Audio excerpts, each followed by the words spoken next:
सरकार आई थी, कोई भी महिला, हमारी मंत्री जो हमारी खुद महिला है अनिला भेड़िया, वो हमें 1 महीने का पूरा खर्चा वहन करके 3250 में करके दिखा दे तो फिर हमें समझ में आए। आंगनबाड़ी में महिला बाल विकास में विधवा और परित्यक्ता को पहले प्राथमिकता दी जाती है।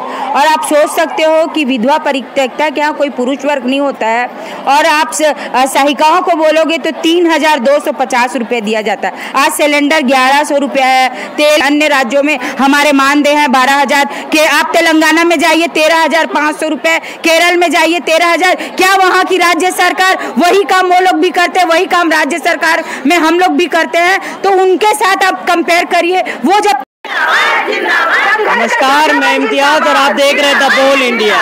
बूढ़ा तालाब धरना स्थल है और यहाँ फिर से आंगनबाड़ी सहायिकाओं का, कार्यकर्ताओं का धरना शुरू हुआ है। ये 3 दिवसीय पड़ाव है और ये महिलाएं लगातार हुंकार भर रही है। लगभग इनकी मांगे जो है 11-12 सालों से अधर में पड़ी है।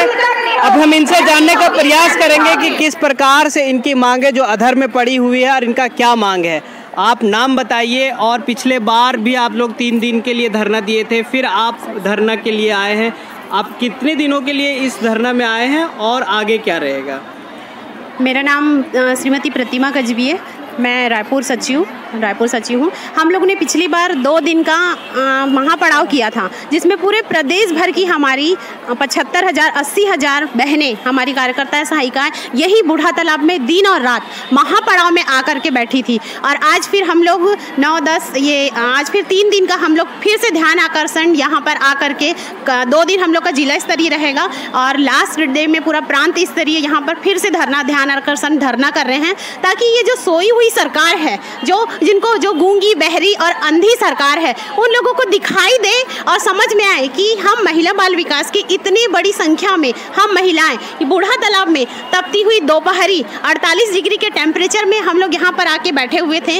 आज बारिश का समय है, किसी भी समय लगातार यहाँ पर बारिश हो रही है। इस बारिश के ऐसे खतरनाक समय में जहाँ पे बीमारियाँ दुनिया भर की हो रही हैं, उमस इतनी पड़ रही है, और अभी भी हम लोग यहाँ पर आ करके बैठे हुए हैं। आप लोगों को शायद याद हो, पिछले वर्ष हम लोगों ने तीजा के दिन जब महिलाएं निर्जला रहती हैं, निर्जला बिना पानी पिए हुए उपवास रखती हैं, उस दिन भी हमें इस सरकार की वजह से अपना घर द्वार, अपना उपवास, अपने बच्चे छोड़ करके ये बूढ़ा तालाब धरना स्थल पर आकर के बैठने के लिए मजबूर किया था। लेकिन फिर भी इस सरकार की आंखें नहीं खुली और इन्हें जरा भी हमारे ऊपर आपकी मांगे कितने सालों से अधर में पड़ी है? आज हम लोग 1975 से आंगनबाड़ी कार्यकर्ता आंगनबाड़ी है, लेकिन तब से लेकर के हम लोग को मात्र 110 रुपये से मिलता था। लेकिन सभी विभागों में कुछ न कुछ बढ़ा है और उनकी आज अच्छी स्थिति है। कम से कम ऐसी स्थिति है कि वो अपने परिवार के साथ अपना अच्छे से भरण पोषण कर सके और रह सके। लेकिन आज हम जहाँ के तहाँ हैं। आप जैसे जान सकते हैं 1200 रुपये सिलेंडर है ना। किसी भी परिवार को यहाँ पे हमारे विभाग में विधवा परित्यक्ताएँ हैं तो ये 6,500 रुपये में क्या होगा, और हमारी जो बहन सहायिका बहन है उसको सिर्फ 3250 रुपये मिलते हैं। तो ये सरकार को इतना समझ में नहीं आता। आंगनबाड़ी में ज्यादातर करके जो सहायिका होती है वो विधवा लोग को ही, परित्यक्ता को ही लिया जाता है जी। ऐसे में उन लोग को क्या परेशानी आती है घर चलाने में? सबसे बड़ी परेशानी यही है कि उनको और कहीं कमाई का जरिया नहीं है, और सिर्फ ये आंगनबाड़ी के बलबूते जो 3250, मैं बोलती हूँ सिर्फ 1 महीना सरकार, ये जो भूपेश सरकार आई है, इससे पहले भी जो सरकार आई थी, कोई भी महिला, हमारी मंत्री जो हमारी खुद महिला है अनिला भेड़िया, वो हमें 1 महीने का पूरा खर्चा वहन करके 3250 में करके दिखा दे तो फिर हमें समझ में आए। तो इनका मांगे इस सरकार में नहीं बल्कि इससे पहले की सरकार में भी अधर में पड़ी थी और ये सरकार आने के बाद भी अधर में पड़ी है। क्या वादा किया गया था, उसके बाद अभी तक आपके मांगों को क्यों अनसुनी किया जा रहा है? जी हाँ, 2018 में वादा किए थे, जब इनकी सरकार नहीं बनी थी तब इन्होंने हमारे पंडाल में आके बोले थे कि बिल्कुल जब हमारी सरकार आ जाएगी तो आप लोग की मांग को पूरा कर दिया जाएगा, ऐसा करके बोले थे। और उसके बाद जब इनकी सरकार आई तब भी बोले जन घोषणा पत्र में हमारी मांगों को शामिल किया गया और कहा गया कि 10 दिन के अंदर आप लोग की मांग को पूरा कर दिया जाएगा। लेकिन सरकार तो आ गई, बदल गई, बन के अपना स्वयं आ गए, लेकिन हमारी मांग को अभी तक के पूरा नहीं किए हैं। रही बात आज कितनी संख्या में आपके कार्यकर्ता लोग हमारे हैं? आगे 3 दिनों में क्या रणनीति रहेगी? अभी हमारे आप देख सकते हैं हमारा रायपुर जिला 3,500 से 4,000 तक की संख्या है और पूरी संख्या हमारी अभी यहाँ पर बैठी हुई है और कल भी हमारा जिला स्तर ही रहेगा। लेकिन 9 तारीख को हमारा पूरा प्रांत स्तर है, तो प्रांत स्तर पे आप तो समझ सकते हैं 9 और 10 की जो संख्या हमारी देखे पूरे जिले से हमारी बहनें आएंगे और इतनी आक्रोशित हैं अभी, क्योंकि 9 और 10 के बाद से भी कुछ आशा उम्मीदें थी कि सरकार हमारी मांग को जरूर पूरा कर देंगे करके, लेकिन नहीं हुई। तो इतना नाखुश है हमारी बहनें, तो आगे इसके बाद भी अगर पूरी नहीं की तो और नहीं मालूम क्या होगा। अनिश्चितकालीन तो करेंगे ही, लेकिन और हमारी बहनों में आक्रोश ने क्या रूप धारण कर लेगा हम इसकी कोई बता नहीं सकते। आप महिला हैं और महिलाओं का घर चलाना पड़ता है, किस प्रकार से अभी परेशानियां आ रही है आपको?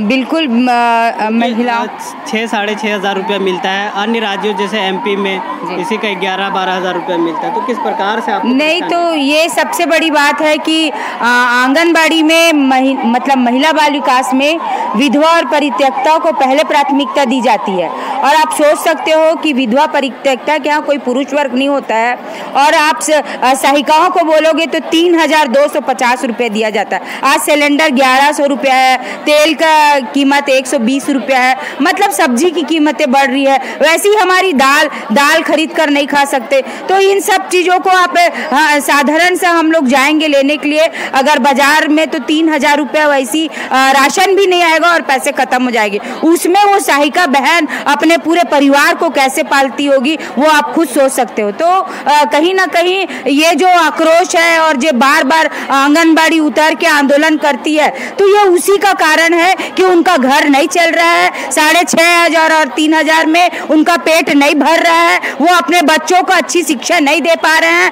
वो बहुत तकलीफ में है। जो आज की दुनिया में जो भौतिक साधन है वो भी नहीं जुटा पा रहे हैं। तो इन सब चीज़ों को देखते हुए ये 3,000 ये 6,000 बिल्कुल भी हमारे लिए मतलब बहुत ही निम्न स्तर का महिलाओं के लिए वो मानदेय है। और हम चाहते हैं शासन से कि वो जल्द से जल्द हमारी जो दयनीय स्थिति है उसको उससे उबारे और हमारे एक अच्छी स्थिति में, जैसे अन्य राज्यों में हमारे मानदेय हैं 12,000 के, आप तेलंगाना में जाइए 13,500 रुपए, केरल में जाइए 13,000। क्या वहाँ की राज्य सरकार वही काम वो लोग भी करते हैं, वही काम राज्य सरकार में हम लोग भी करते हैं? तो उनके साथ आप कंपेयर करिए। वो जब 13,000 दे सकते हैं तो हमारे छत्तीसगढ़ जो कहीं ना कहीं धान का कटोरा है और सभी साधन है हमारे छत्तीसगढ़ में है, तो यहाँ की सरकारें क्यों महिला आंगनबाड़ी के साथ क्यों बार बार ऐसा बार बार क्यों अन्याय और हमको रोड में उतरने के लिए मजबूर किया जाता है? इसके बाद भी सरकार नहीं चेतेगी तो अनिश्चितकालीन में चले जाएंगे। अभी 2-3 दिन के महापड़ाव 2 दिन का हुआ, अभी 3 दिन के आंदोलन में हमने शुरुआत भी नहीं किया था